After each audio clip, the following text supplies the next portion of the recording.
Now, just a little warning before we begin. There will be major spoilers in this video for the 7th episode of She-Hulk. So if you have not seen it yet, and you don't want anything ruined, it is a really good time to click away. Alright, what are your thoughts on She-Hulk? Well, before the show even aired this week, I wrote it down on my paper. You saw me write it down. No Daredevil, top of your nose? The whole show is a bait and switch. Where is Daredevil? When I saw the title of this episode, I was like, he's not going to be in it. He's not going to be in it. He's going to show up in the post-credits scene of the final episode. This is a bait and switch at this point. I feel like most people at this point are going, okay, you teased Daredevil all over that mid-season teaser. Daredevil, Daredevil, Daredevil. Look, Matt Murdock, he's talking. It's exciting. Where is he? We saw his helmet 2 episodes ago. He's got better things to do. God, we do too. Well, it's strange because we shouldn't be watching it for Daredevil, right? No. We should be watching it for She-Hulk. But most of the show is just so trivial. I feel like when you're watching a Marvel show with superheroes, it should be, I don't know, more important feeling within their own world. And she's just Jen? Just Jen. Well, I mean, Devil's Advocate. I mean, can't we have a more frivolous show? Yes, we can have a more frivolous show. This show is just weird. Well, it still has to be good, though, right? Mm-hmm. Well, we started out with the dating montage. Yeah, I mean, I think if you're going to go just pure comedy, you should make sure you're funny. I don't. Maybe some people find it funny. I honestly don't. I'm not trying to be like, oh, I just want to hate on the show because that's what I've decided to do. Like, I honestly don't find it very funny. I don't. There are every now and then there's a moment where I'm like, well, I get the humor in it. Mm-hmm. I see where you're trying to be funny, but personally, either this isn't resonating with me. This isn't my type of humor, or it's just not funny. I don't know. I mean, we got to go visit the summer twilight retreat. It's just goofy. It's like, I don't like. I am kind of impressed that he's doing exactly what he said he was going to do. I think he's lying. You think there's more going on there? Yeah, I think the inhibitor was not just. Well, we saw in the trailer. We have a picture. We have an image of him as Abomination at his retreat. I think there's a lot more than meets the eye with the retreat or with him. Maybe they're trying to form a superhero group. But then again, we have 2 episodes left. Like, if something is happening with that, like, can we get it to happen already? I mean, we at least got plot movement at the end of the episode. We shouldn't have to wait to the last 2 minutes of the episode to get plot movement. Yeah, I mean that. Well, there were so many missed opportunities. Oh, she goes with the parole officer. Because he's understaffed and doesn't want to go alone, and I get that. He's a guy who could be the Abomination when you get there. Well, yeah, but I love that the parole officer, the Abomination, gets is some rando guy in an office. But if you watch Ant-Man, he got the top tier. Was it Jimmy Woo? Yeah, Jimmy Woo, and just a team on standby ready to swarm his apartment. But Abomination, I can't get anybody up there on the weekend. What happened to damage control? Well, I'm just saying, if you are really legitimately worried, I have to go in there and it could be the Abomination. That's what damage control trains for. That's what Why didn't he call them to go with him? Because he could. It's Sunday. Are they still busy tracking the 15-year-old nightlight around? Yes, the dangerous nightlight in New York or New Jersey. They had plenty of people to go and check all the mosques in the city looking for the mysterious heroes. So they wouldn't go with a parole officer to look for the Abomination who could literally just rip an entire city apart. Nah, they got the day off. Yes, exactly. But I think that's part of my problem. If you want to go humorous, you still have to keep it in universe reality, right? Because that just doesn't make any sense. That makes no sense in universe that Abomination would have, like I said, rando parole agent who looks like he would actually be a parole agent for regular. Yeah, he would be a low level drug offender parole agent. I mean, that's just the vibe I get from him, right? He's just I deal with kids on who have small time drug violations or whatever. Not that I deal with the Abomination. The Abomination. Yeah. I don't know. I mean, again, I get you're trying to be funny, but when you go so far off the deep end that it's this just isn't even plausible or believable at all. I can't find that funny because I know this is a universe where things can be taken extremely seriously, right? So if you're gonna do humor, it has to be in universe realistic humor. My opinion, at least. I liked that they had that list of B-list supervillains. That was C, D. Yeah, it was way down the list. Manville, El Guaga, Porcupine. Oh my gosh, he surfaced recently within the last, 2 years. He was in the Spider-Woman comic. Was he? Yeah, when she was pregnant. That's creepy. Yeah, there's no correlation there.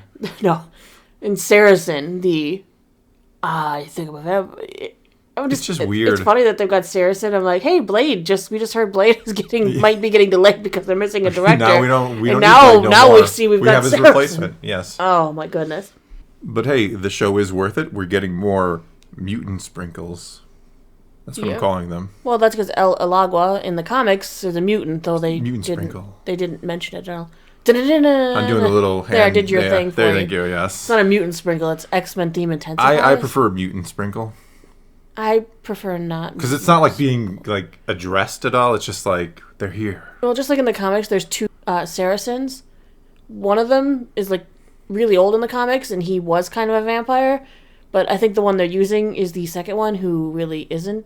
No, you don't say. But the fact that none of the other characters batted an eye that, oh, this guy's a vampire, means they're probably out there and that some people know about them. Yeah, we do know Blade is, he's MCU coming. official, I guess, even though, like we mentioned, he's been delayed. But he's arriving precisely when he means to, though, but he's been delayed. Yeah. He's like, wizards and vampires are like the same thing. Oh my gosh, you're done. Mutant sprinkles. All right, but anyway, moving on. And then the guy with the wrecking crew, who they didn't mention his name at all. No, they didn't. I can't remember what the wrecking crew guy with the crowbar's name is. Crowbar guy. No. No, I know. No. I'm kidding, but yeah. I don't think there's too many. Well, and Jen immediately gets mad because, yes, she was attacked by this guy and his goon squad. She's so good at controlling her anger, she wants to rip the guy apart. Interesting. Hey, that's because she had deeper issues going on. Of course she did. She got ghosted. Yeah. That was the whole point of the what episode. What bothered me is, here's a guy who attacked you. Why didn't you ask him? He seems to be in a good, peaceful place where he's open. Why didn't you ask him, why did you attack me? Yes. She could have been told right then and there more of the, that would have made sense in the plot. To be like, hey, why did you and your goons attack me just out of nowhere? Yeah, and they even tried to stick her too, when she was aware of that. We were sent to go and get your blood. By who? By he possibly even knows it's the intelligentsia. Yeah. I feel like this was a lost opportunity. Why didn't you ask the guy who jumped you why he jumped you? She was too focused on Josh. Yes. Yes. She was too focused on Josh, the phone. She sent a couple of weird messages. They all rated her messaging skills. I know. It was mildly entertaining.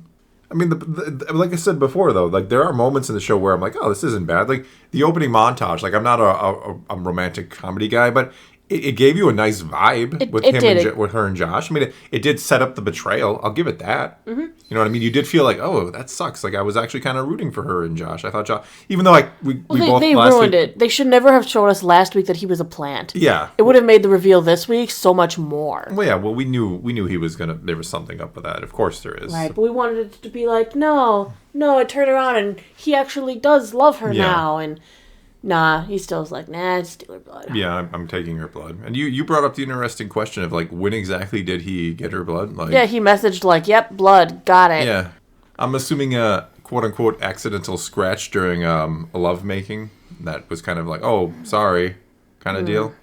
Not lovemaking, they slept together. Oh, yeah, even she didn't want to use any kind of... It was because she wanted to distance her feelings from it. Yes, I get Yes. That. Right, but he stole her blood, took a picture of her naked...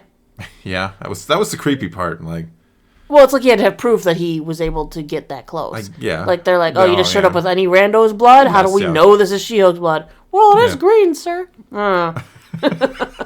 Food coloring. Food coloring. I don't know if that works on blood. I don't know. Never tried it. Just that means you're considering blood food.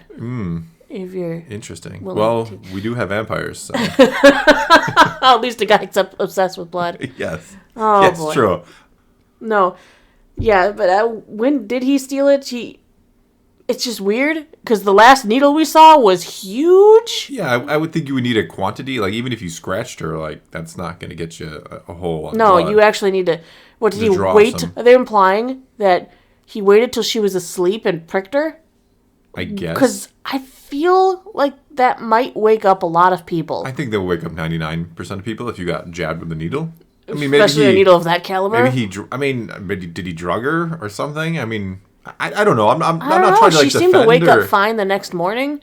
I feel like she just she had the best night of her last year or whatever, you would, well, I'm being real. Like she's gonna wake up in a good mood, right? Until because she rolls thinks she over and has sees it. he's gone. Yeah. Mm-hmm.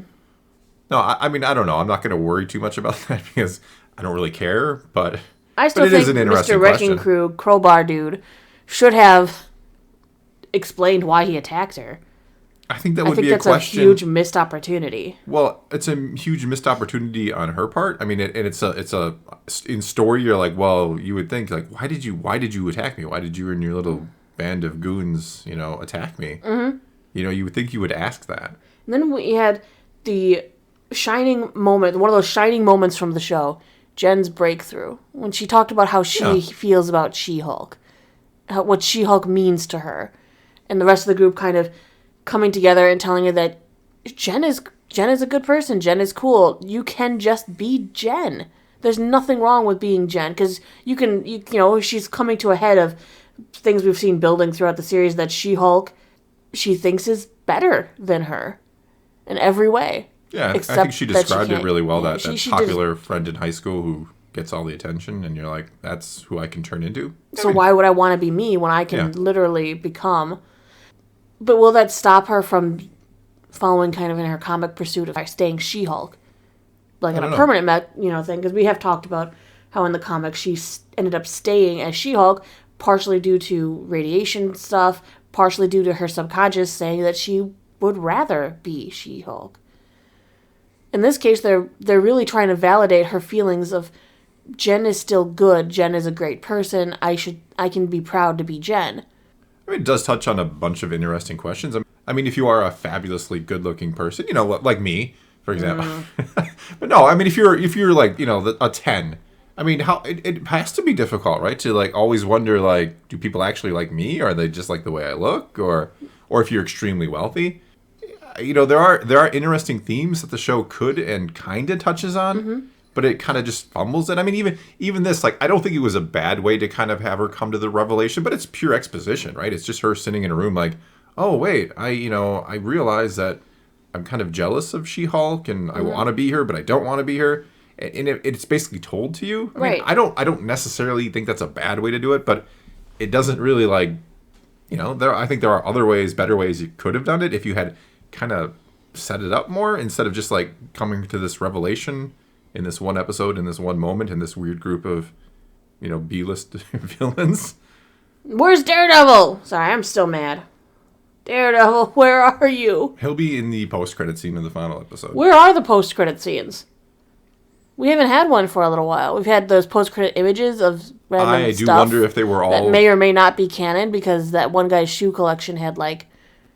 Deadpool shoes. We know that. Wolverine shoes, the Thing shoes. They're both coming. But why do they have them before those characters actually come out in the Unless they have already been in there.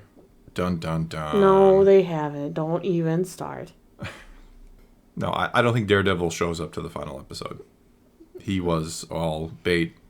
But maybe he'll be here next week. Maybe he needs 2 episodes to finish this arc out. We still haven't even seen Damage Control. They were prominently in the trailers as well. Yeah. I don't know, maybe in the next episode starts with Daredevil coming through a curtain and then we hear the Mandalorian music and we'll know. He just gets a couple episodes and your wait has paid off. But you can't watch an entire show for 2 episodes, right? Right? Well... Not like we did for Book of Boba Fett. Yeah. No, I don't know. The show has its good qualities, but it buries it between... Like, the story is hard to find. This episode had a lot going for it, but it also had a lot of, like, weird stuff, like the parole officer and not asking Crowbar Dude what the heck, why he did what he did. No, like I said, the show has these dating moments. montage was cute. The breakthrough was really great. And then we had the last 2 minutes actually furthering our story. Barely 2 minutes. It was like a minute of, like, haha, I got her blood. Like, 3 days earlier. It's like, oh, so now we're going to find out what happens to Josh. And yep, it's pretty much what we expected. I don't know. There's these little moments. There's this idea there that I'm like, wow, if they really had embraced that idea, probably trimmed out, 50% of the episodes and just focused on the good, maybe it would have been a really good series. I don't know. Instead, it's just so over the top goofy. They're trying too hard to be funny in a world where, we have alien invasions and, people dying and being snapped away. you can have, levity in there and stuff. That's good. Marvel has, for the most part, has done a great job of, adding humor to their, very serious tone. But when you just go all funny and you just ignore any kind of serious element at all, I don't know, it just doesn't work for me at the very least. Maybe you feel differently, and that's fine, but for me, it just falls flat. All right, well, that's all we got for you this time, so take to the comments below. Tell us what you thought of Episode 7 of She-Hulk, assuming you're watching it. I know a lot of people have stopped and just listened to our reviews, so if that's you, thank you for listening in. But either way, leave your comments below, let's talk some Marvel, and until next time, thanks for watching.